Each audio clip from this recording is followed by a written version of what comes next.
Guys, ako yung Argel Blaster here. So for today's video, unboxing tayo ng review ng ASG. Okay, na CZ-P10C. As you can see, actually na-order na sa atin to. Kaya naka-tape na. So nakalimutan ko kasing videohan. So anyway, ito yung box niya. As usual, maliit lang talaga. ASG. Yan, meron siya kasamang, wait lang yung tape.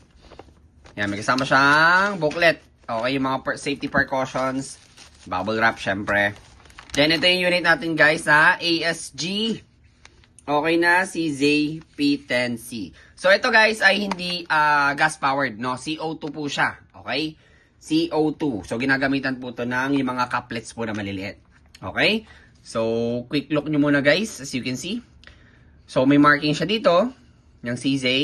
May serration siya dito sa kanyang slide. Okay, so, ano na to, guys, ha? Naka-optic ready na to. It means, pag bumili kayo nito, nakakabit na yung kanyang mount for optics. So, pwede dito yung RMR optics. Pwede nyo na naman i-search. No? Ayan. So, trigger response nito talagang super responsive. Okay, para lang din yung trigger niya is parang Glock lang din. Okay, so metal slide. Lower frame is polymer. Ayan, may mga markings din sa polymer. Made in Taiwan. May under railing for accessories attachment, guys. So, threaded din to. Ayan, yung tawag dito, yung kanyang front sight, ayan, meron. Okay, yan, may markings din. ASG, caliber 6mm, BB 9x19, may markings din. Ayan, so, ayan. So, mag-release, tapos ito yung kanyang magazine. So, yung magazine na ito, guys, parang ano lang din magazine ng Glock 19. Okay, so dito, sa spring nito kapag bago-bago, medyo talagang matigas. Ayun no, talagang matigas. Okay, which is okay din. Mas maganda yung matigas ang spring sa BB pellets. Kumbaga, mas maganda yung nasisiksik talaga compared sa mga malalambot yung spring.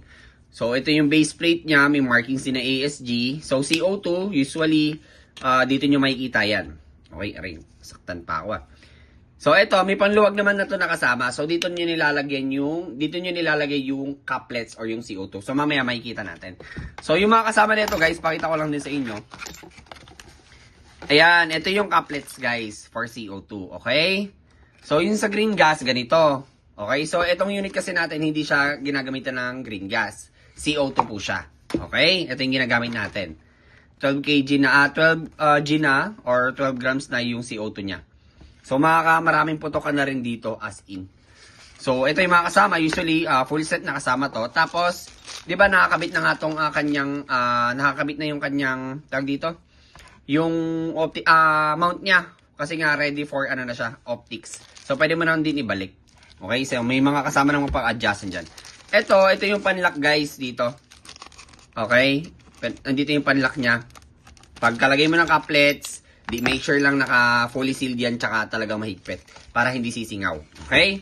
Kasi pag hinigpitan nyo yan, automatic mabubutas yun dito sa couplets niya. Tapos may kasama rin siyang extender, hand grip extender. Okay? So para dito yan. Okay? Tapos usually yun naman, punta lang tayo guys sa para ma-explain ko sa inyo. Quick specs lang tayo dito. So yung manufacturer nito is ASG, license ng CZ replica. Okay, so yun nga, all known as ready variant as RMR plate po included na yon. Okay, which is ito. So dimension and weight naman tayo. Okay, so weight na ito is overall length pala, haba muna tayo, 195mm. Okay, yung inner barrel niya, yung length naman nito is nasa 90mm po. Okay, yung weight naman average nito is nasa 730 to 740 grams. Okay, so performance nito, CO2 ulitin ko lang ha. CO2 powered po siya. Hindi po siya gas type. Out of the box naman nito guys, yung ating CZ-P10. Ang FPS nito OOT o kumbaga out of the box is 320 to 350. Talagang pulido. Okay, yung hop-up naman nito adjustable if gusto niyo i-adjust. Okay, so as you can see, pwede niyo rin ito ma-consider as for beginner if may budget talaga kayo, mas maganda yung mag-spend na talaga kayo sa pinaka-quality unit. So, marirecommend ko rin mag-spend kayo dito sa ating ASG na CZ-P10C na unit. Yan. So, ganito naman itsura niya pag nag-open chamber siya. Ayan. Talagang gwapo, no? Anyway, available naman to guys sa ating Google Drive. Okay? So, alam ko maaga ko na post to sa Telegram channel. So, popost ko sa Telegram tsaka sa YouTube to. Yung video natin. Ayan. So, thank you so much guys.